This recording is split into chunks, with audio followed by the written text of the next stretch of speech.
creators having community, creators getting partnerships. Once I realized that it was about the person, I realized, well, if it's not me that's running this business, it could be someone that doesn't care as much about the African creator, potentially. And that was like not going to happen.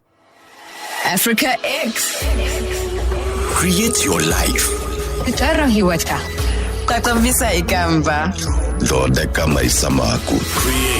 your life.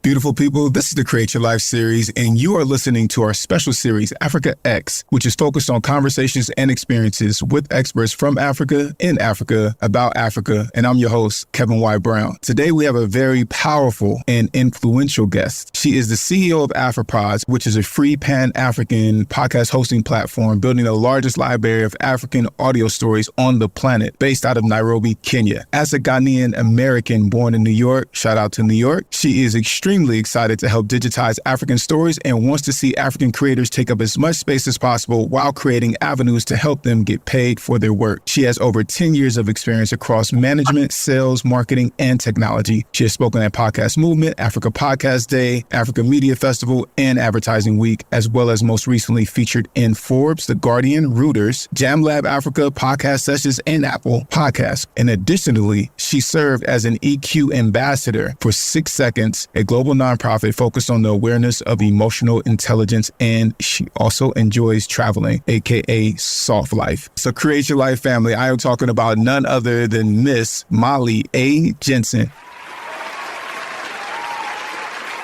Molly, please say hello to the Create Your Life family. What's up, people? Thank you for having me, Kevin. I'm so excited to participate with everybody here with Create Your Life. This is going to be a great conversation. Most definitely. Most definitely. Molly, I'm going to jump right in. I want to know about your origin story. Like, how does a New Yorker end up in Nairobi? Tell me. Isn't that the $1 million question? I mean, how does anyone end up anywhere? You feel like you go to college and you study one thing and you end up somewhere completely different. But I think for me, I've always been a proponent of really living my life, right? So I look back at some of the things I do and I take a lot of risks. And my mother, she is born in Ghana, born and raised, shout out, West Africa. And it was a really great time to explore the continent. East Africa has one of the most vibrant technology communities on the continent. I knew a couple of people here and I felt like there was an important opportunity and time to make impact. So I came here, I moved January 3rd, 2020, and then the world fell apart in March. So I've been here full time for a couple of years. This will be my third year full time, but I've been visiting for about a year and a half before. Awesome. So what is AfriPods? What mission are y'all on? And how are you helping African creators on the ground? Sure. I'm glad you asked that, Kevin. AfriPods, like you mentioned, is building the largest library of African audio stories on the planet. And our mission is to basically not only amplify African creators, but help them get paid and continue to amplify their needs in order to build solutions that make the most sense for them. So when we started building this platform, when we started talking to creators, when we started really uncovering and dealing with other pioneers in the audio industry on the continent, it allowed us an opportunity to really come from contribution collectively. So I would say we're all still learning. We're doing what's best for the African creator, but what AfriPods is doing is building that technical infrastructure. So that literal home of podcasting where you can come, where you can get your statistics, where you can get your analytics, where you can place advertisements and monetize your podcast, but we are the technical home for podcasting in Africa.